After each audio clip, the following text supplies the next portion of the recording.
दोस्तों, वंदे मातरम। अफ़गानिस्तान में ये जो तालिबान का बहुत बड़ा संघर्ष जो अभी चल रहा है, अगर इसको मैं वेस्ट बंगाल से रेफ़र करूं तो ये भी एक खेला से कम नहीं है। ये भी एक बहुत बड़ा इंटरनेशनल लेवल पे खेला है जो बहुत बड़े लेवल पर खेला जा रहा है। और ये जो खेला है ये हर व्यक्ति की समझ से परे है। आप ये जो कुंडली देख रहे हैं स्क्रीन पर, ये वो समय है जब अफ़गानिस्तान अस्तित्व में आया था। तो आज हम विश्लेषण करेंगे अफ़गानिस्तान के बारे में, और जिसमें कि तालिबान का जो संघर्ष चल रहा है और इसमें भारत का भी रोल, तो आगे ये क्या समीकरण बनने वाले हैं। आप लोग न्यूज़ बहुत ज़्यादा देखते होंगे टीवी मीडिया में, तो जो मैं आप लोगों को विश्लेषण देने वाला हूँ सिर्फ एस्ट्रोलॉजिकल होंगे।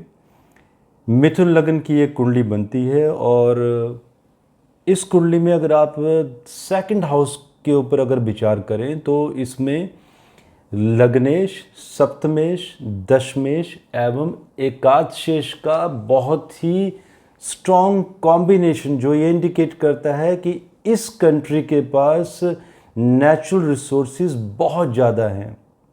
वैसे भी अगर हम गूगल आउट करते हैं या जब भी हम जियोग्राफी के बारे में एनालिसिस करते हैं तो अफ़गानिस्तान के पास खनिजों की कोई कमी नहीं है, लेकिन उनका एक्सप्लोरेशन अभी तक नहीं हो सका है पूर्ण तरीके से। और जिस दिन होगा उस दिन अफ़गानिस्तान पूरी दुनिया में सबसे बड़ी रिच कंट्री बन जाएगा।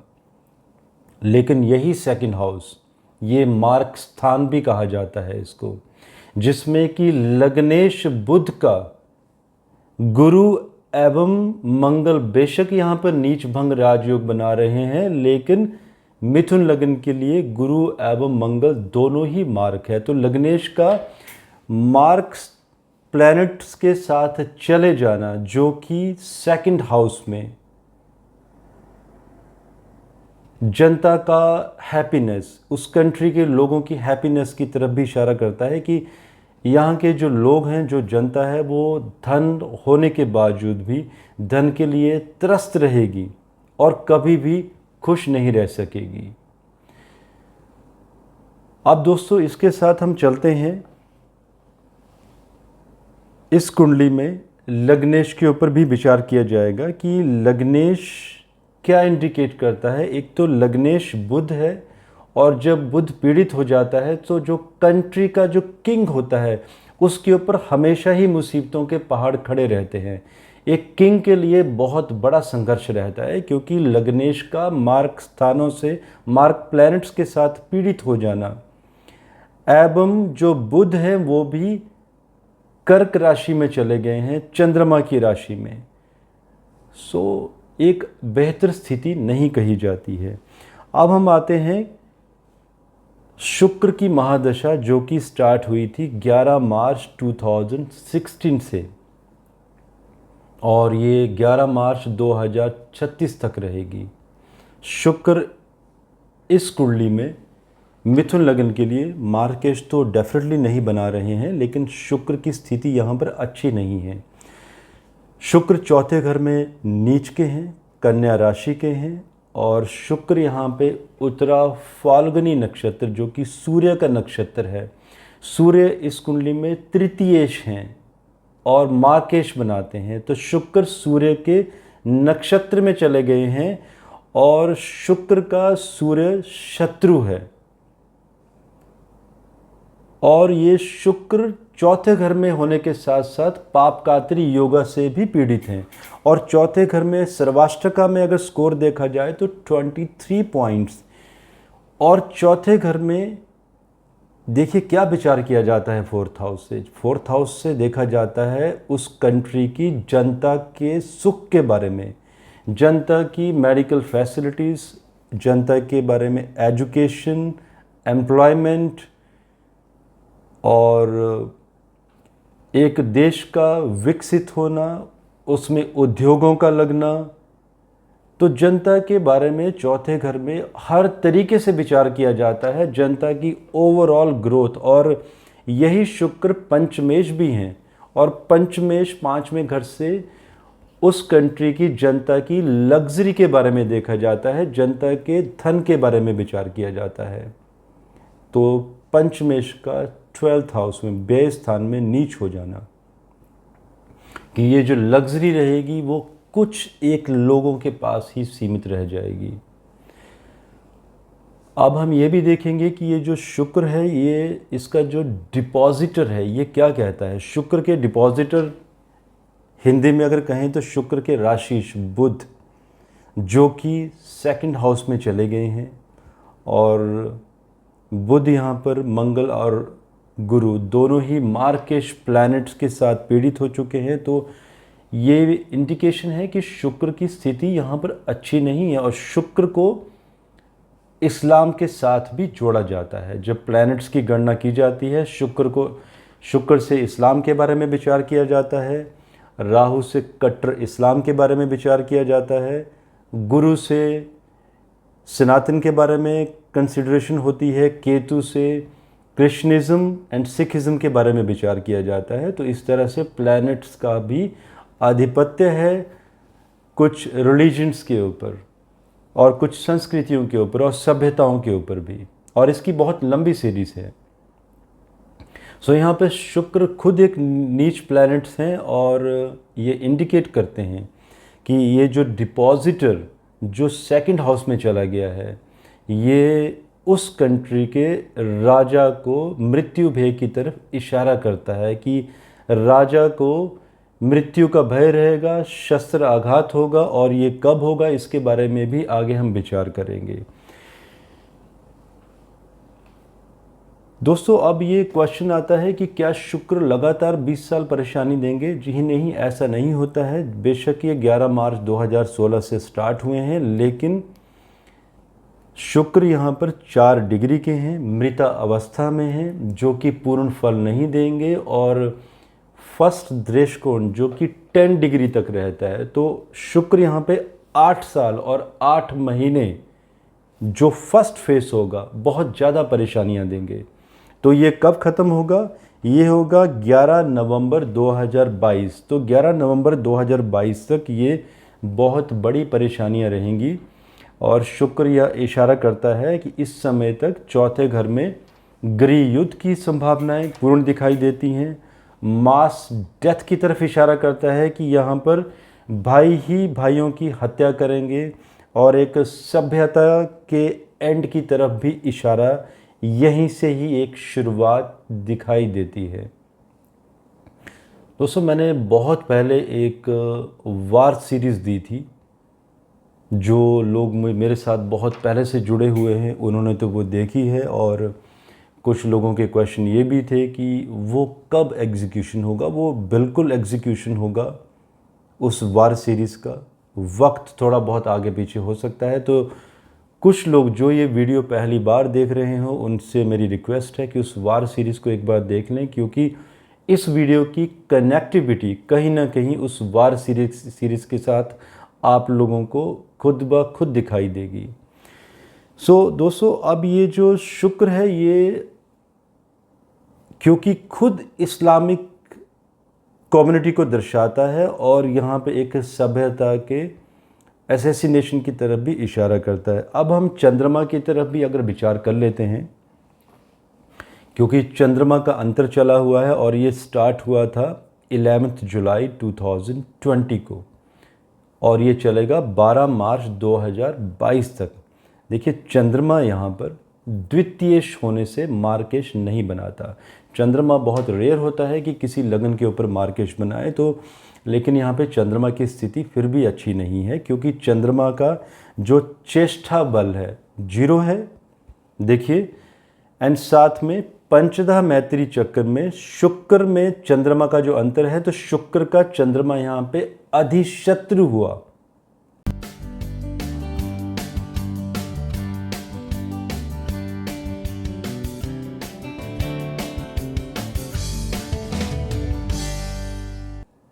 और साथ में चंद्रमा के ऊपर शनि एवं सूर्य की 10वीं दृष्टि भी हुई। और चंद्रमा की जो सेकंड राशि है, सेकंड हाउस में जो कर्क राशि है, उसमें दो मार्केश प्लैनेट्स का लगन के साथ एसोसिएशन एवं चंद्रमा यहाँ पे 4 डिग्री के सूर्य के ही नक्षत्र के, सूर्य तृतीयेश है और चेष्टा बल मैंने पहले भी कहा कि 0 है, और चंद्रमा का केतु के साथ चले जाना, और केतु भी यहाँ पर सूर्य के नक्षत्र में बैठे हुए हैं। तो चंद्रमा का जो अंतर है इस देश के लिए ये इशारा करता है कि ये द्वितीयेश का 12th हाउस में चले जाना, मतलब कि जो धन का जो अकोमुलेशन है इस कंट्री का, उसका व्यय स्थान में चले जाना, कि इस समय तक धन का बहुत बड़ी बर्बादी देखी जा रही है। धन की, जनता की सुख सुविधाओं की, और जनता को बहुत बड़ी बड़ी परेशानियों का सामना करना पड़ेगा। और सेकंड हाउस से एजुकेशन के बारे में भी विचार किया जाता है, जिसमें इंडिकेशन दिखाई देता है कि यूनिवर्सिटीज़ के ऊपर भी अटैक किया जाएगा, जो एजुकेशन सेंटर्स रहेंगे। क्योंकि अगर शुक्र से भी विचार किया जाए तो शुक्र पंचमेश हैं, एजुकेशन के लॉर्ड हैं, नीच हैं और बहुत ज़्यादा पीड़ित हैं। तो एजुकेशन की कमी यहाँ पर काफ़ी लंबे समय तक रहेगी। अभी फर्स्ट दृष्टिकोण तक तो रहेगी, लेकिन उसके बाद भी क्योंकि शुक्र मृतावस्था के हैं तो कोई अच्छी स्थिति नहीं है। और चंद्रमा भी यहाँ पर संयोग की बात है कि चंद्रमा भी 4 डिग्री के और वो भी मृतावस्था के हैं, जो कि 12th हाउस में पूर्ण व्यय हर वस्तु का और हर एक सुख सुविधाओं का व्यय यहाँ पर दिखाई दे रहा है। कुछ लोगों के क्वेश्चन भी होंगे कि चंद्रमा यहाँ पे वृष राशि के ऊंच के हैं। दोस्तों, चंद्रमा बेशक रोहिणी नक्षत्र के भी क्यों ना हो जाए, लेकिन अगर चंद्रमा का चेष्टा बल अगर 0 हो जाए तो ऐसे चंद्रमा पीड़ित माने जाते हैं और सुख के बजाय परेशानियों की तरफ इशारा करते हैं। अब हम ये भी इंडिकेट करेंगे कि ये जो चंद्रमा है, इसमें चंद्रमा तो इंडिकेशन दिखाई देता है कि परेशानियां, लेकिन अब छठे घर से भी हम एक बार विचार करेंगे कि छठा घर क्या कहता है। देखिए, षष्ठेश छठे घर से देखा जाता है शत्रुओं के बारे में। अफ़गानिस्तान अभी जो स्थिति बनी हुई है, उनका एक ग्रुप तालिबान, वो स्वयं एक शत्रु बन चुका है अपनी ही कंट्री का। चंद्र केतु का 12th हाउस में चले जाना, थोड़ा सा और एक बार पीछे चले जाते हैं चंद्रमा के ऊपर, कि चंद्र केतु के ऊपर इंडिकेशन दिखाई देता है कि शनि, जो कि 9th हाउस पे भी दृष्टि है, जो विदेश है, और 12th हाउस भी विदेश है, कि फॉरेन इन्फ्लुएंस इस कंट्री के ऊपर इस चंद्रमा के अंतर तक बहुत ज़्यादा रहेगा। आप पीछे थोड़ा सा विचार कीजिए। एक तो चंद्रमा केतु दोनों ही सूर्य के नक्षत्र के हैं और सूर्य यहाँ पे विनाश की तरफ इशारा कर रहे हैं, क्योंकि वो तृतीयेश हैं, मार्केश बना रहे हैं, मृत्यु दर्शा रहे हैं, और 12th हाउस पूर्ण व्यय। सो ये एक क्लीन इंडिकेशन है कि पहले तो रशिया का बहुत बड़ा इन्फ्लुएंस था अफ़गानिस्तान के ऊपर, रशिया वहाँ से भागा। फिर अराउंड 2001 के आसपास यूएस का बहुत बड़ा इन्फ्लुएंस रहा 20 साल तक। अभी यूएस वहाँ से भाग चुका है, लेकिन यूएस वहाँ पर अपनी बख्तरबंद गाड़ियाँ और बहुत सारा असला बारूद छोड़ के गया है। किसके लिए? तालिबानियों के लिए, ताकि वहाँ पर गृह युद्ध की संभावना को, गृह युद्ध को एग्जीक्यूट किया जाए। अभी चाइना का भी रोल आने वाला है। सो दोस्तों, ये भी इंडिकेशन करता है कि तालिबान यहाँ से एक बहुत बड़ा रूप लेगा, जो उसके मित्र देश हैं, पाकिस्तान, चाइना की भी सपोर्ट है तालिबान को, और ये इन देशों के ऊपर भी आने वाले समय में अपना प्रभुत्व स्थापित करने की कोशिश करेगा। और साथ में इराक, ईरान, टर्की और बाकी कुछ और इस्लामिक कंट्रीज़ में भी ये एक कोशिश करेगा अपना प्रभुत्व स्थापित करने की, एक इन्फ्लुएंस डालने की कोशिश करेगा कि तालिबान इज़ द बेस्ट।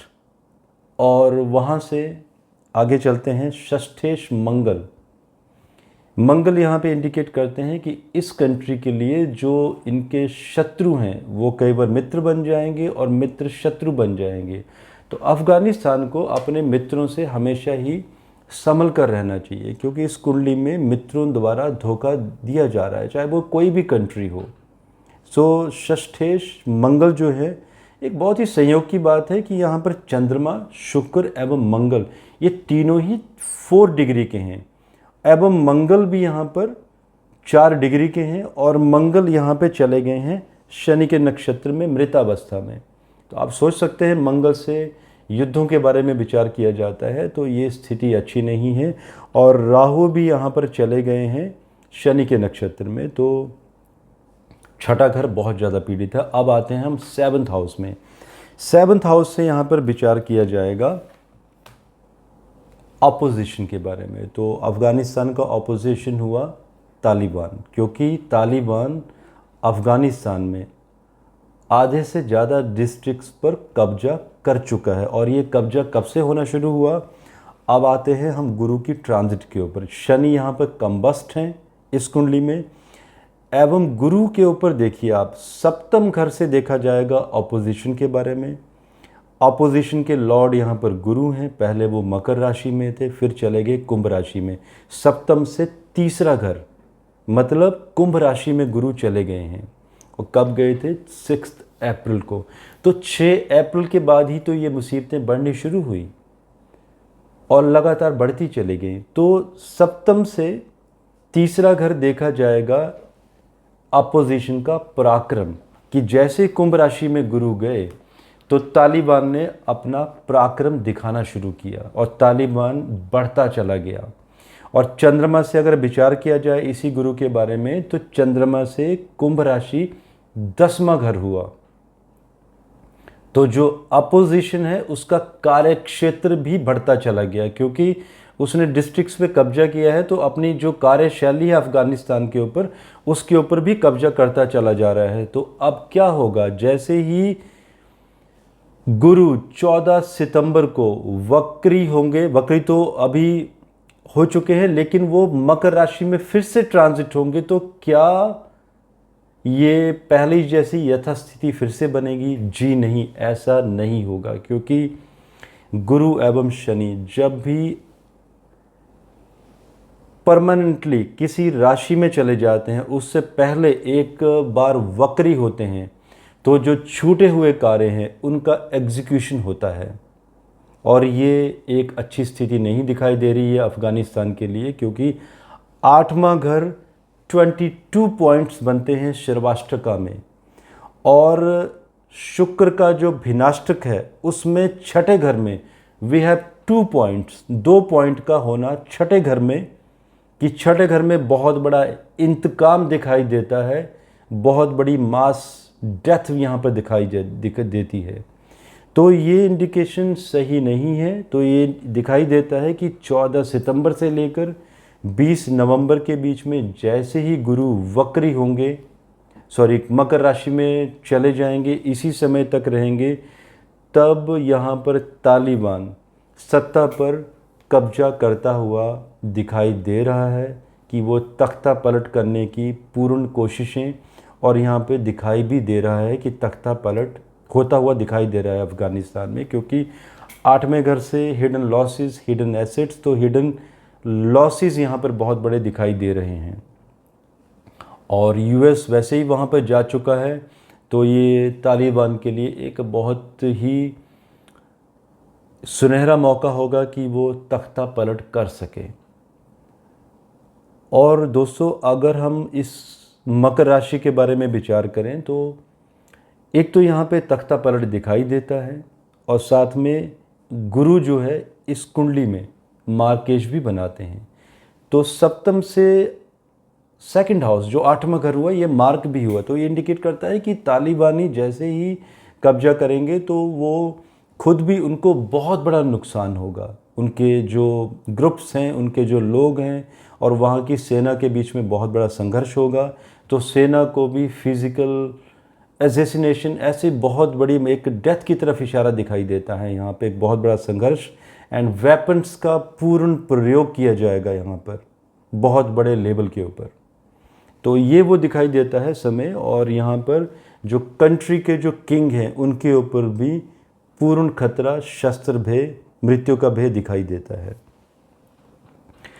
अब हम आते हैं कि एक तो जो शनि कंबस्ट है, शनि भी देखिए अष्टम घर में शनि इस टाइम पे बैठे हुए हैं इस कुंडली में, और शनि कंबशन भी हुआ है। 8वां घर 22 डिग्री 22 पॉइंट्स हैं यहाँ पे, तो शनि सूर्य के साथ बैठे हुए हैं, तो शनि भी एक अच्छी स्थिति की तरफ इशारा नहीं करते हैं। अब हम कंक्लूज़न में आते हैं कि कंक्लूज़न क्या दिखाई दे रहा है। उसके लिए आप एक बार वार सीरीज़ देखेंगे तो आप बहुत अच्छे से समझ पाएंगे कि मैंने किन एनालिसिस के ऊपर ये कंक्लूज़न दिया है। इंडिया के रोल के बारे में पहले बात करते हैं। कुछ लोगों का, ये भारतीयों का भय भी है कि जैसे ही तालिबान अपने पैर पसारेगा और वहाँ पे कब्जे की स्थिति बनेगी, तो जो पहले स्थिति हुआ करती थी तालिबान के समय में 95 से अराउंड 2000 के बीच में, जब कश्मीर में तालिबान सक्रिय था और कश्मीर में उनकी एक्टिविटीज़ बढ़ गई थी।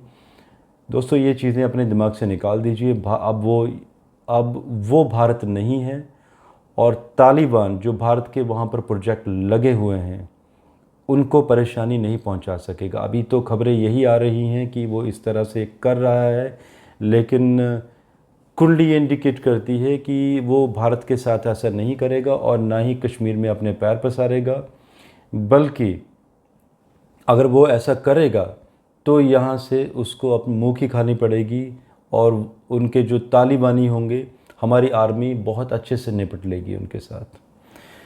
सेकंड पॉइंट, तालिबान अभी बहुत बड़े लेवल पर भर्तियां करना शुरू करेगा नवंबर के आसपास, नवंबर 2021 के आसपास, जिसमें कि पूरी दुनिया के युवा जो इस्लामिक हैं, इसके साथ साथ बाकी रिलीजन्स के भी, मैं हिंदुओं की भी बात कर रहा हूँ यहाँ पे, कुछ हिंदूवादी संगठनों को मानने वाले युवा भी कुछ ज्वाइन करेंगे तालिबान को, और बहुत बड़े लेवल पर युवाओं की वहाँ पे भर्तियाँ होंगी, और उनको एक पूरी संसार की यथास्थिति को ख़राब करने के लिए प्रयोग में लाया जाएगा। चाइना का यहाँ पर रोल जो हम डिस्कस कर रहे थे कि चाइना के ऊपर एक समय के बाद तालिबान अटैक करेगा। आई नो कुछ क्वेश्चंस होंगे लोगों के कि चाइना ही तो सपोर्ट कर रहा है तालिबान को, एंड पाकिस्तान की ही सपोर्ट पे तो तालिबान आगे बढ़ता जा रहा है। दोस्तों, आप भूल गए होंगे कि चाइना में भी कुछ मुसलमान हैं जिनके ऊपर बहुत ज़्यादा अत्याचार किए जा रहे हैं चाइनीज़ लोगों द्वारा, और चाइना की जो राजनीतिज्ञ हैं, जो चाइना का शासन है, उनके लिए कभी भी अच्छा नहीं रहा है। तो तालिबान उसका भी बदला लेने की कोशिश करेगा। पहले वो अपनी जड़ें मजबूत करेगा, और बाद में जो पाकिस्तान तालिबान को सपोर्ट कर रहा है वो पाकिस्तान के ऊपर भी कब्जा करने की कोशिशें करेगा। तो कहीं ना कहीं पाकिस्तान ने तो अपने लिए, वो कहते हैं ना कि गड्ढा खोद के रखा है चारों तरफ से, और पाकिस्तान अभी एक गुलामी की तरफ बढ़ता जा रहा है कि चारों तरफ से गिरेगा अभी पाकिस्तान। तो जो मैंने वीडियो दिए थे पाकिस्तान के टुकड़ों के बारे में, होने वाला है, मैंने कोई डेट नहीं दी थी वहाँ पर। मैंने ये बताया था कि दिसंबर 2020 के बाद पाकिस्तान का काउंटडाउन शुरू हो जाएगा। अब बात आती है चाइना की, जो हमने बात की थी कि चाइना के 9 टुकड़े। दोस्तों, यूएस वहाँ से बेशक चला गया है, लेकिन यूएस अफ़गानिस्तान को फंडिंग लगातार करता रहेगा। अफ़गानिस्तान में किसको? तालिबानियों को। पहले यूएस का वहाँ से निकलना यूएस के लिए ही फ़ायदेमंद है। तो बाइडेन की नीति भी यहाँ पर देखी जा रही है, क्योंकि एक एनालिसिस देने से पहले मैंने बाइडेन की कुंडली के ऊपर भी विचार किया, यूएस की कुंडली के ऊपर भी विचार कर चुका हूँ कि यूएस बैक सपोर्ट देगा, शस्त्र देगा, ताकि तालिबान को सपोर्ट किया जाए, और तालिबान बाद में चाइना के ऊपर ही अटैक करे, क्योंकि ये पूरी दुनिया की एक कूटनीति बनती जा रही है कि चाइना को बाद में ब्रेक डाउन करवाया जाए। तो चाइना के टुकड़े होना तय हैं, और ये स्ट्रैटेजीज़ धीरे धीरे बनना शुरू हो चुकी हैं। अब आता है क्वेश्चन कि ये आगे हम कहाँ पे बढ़ रहे हैं। दोस्तों, साउथ चाइना के बारे में मैंने बताया था कि जब भी वर्ल्ड वार होगी तो चाइना का जो साउथ सी है उसी से शुरुआत होगी, जल से शुरुआत होगी इस युद्ध की। तो आप देख रहे हैं कि जो भी समीकरण बन रहे हैं वो इसी डायरेक्शन में बनते जा रहे हैं। और जैसे ही नेपच्यून मीन राशि में ट्रांजिट करेंगे, ये शायद मार्च अप्रैल 2022 के आसपास होगा। अगर हम नेपच्यून की पुरानी हिस्ट्री भी देखें इस प्लैनेट की, तो जब जब भी ये मीन राशि में आते हैं तब तब किसी सभ्यता का अंत करते हैं और 12 साल एक राशि में रहते हैं। तो मीन राशि में नेपच्यून 12 साल लगातार रहेंगे और ये क्लीन इंडिकेशन दिखाई देता है कि एक सभ्यता का यहाँ पर अंत। अगर हम तालिबान की बात करें तो भाई ही भाइयों को मारेंगे और स्वयं एक सभ्यता के अंत की तरफ ये यहाँ से एक इशारा भी दिखाई देता है। तो दोस्तों, ये मेरे कुछ एनालिसिस हैं और आप लोगों के जो भी कमेंट होंगे आप ज़रूर बताइएगा। सो अगर कुछ हमें लगता है कि इसके ऊपर और डिटेल में एनालिसिस करने चाहिए आप लोगों के क्वेश्चंस के बाद, तो इसके ऊपर मैं ज़रूर विचार करूँगा। तब तक मुझे इजाज़त दीजिए। भारत माता की जय।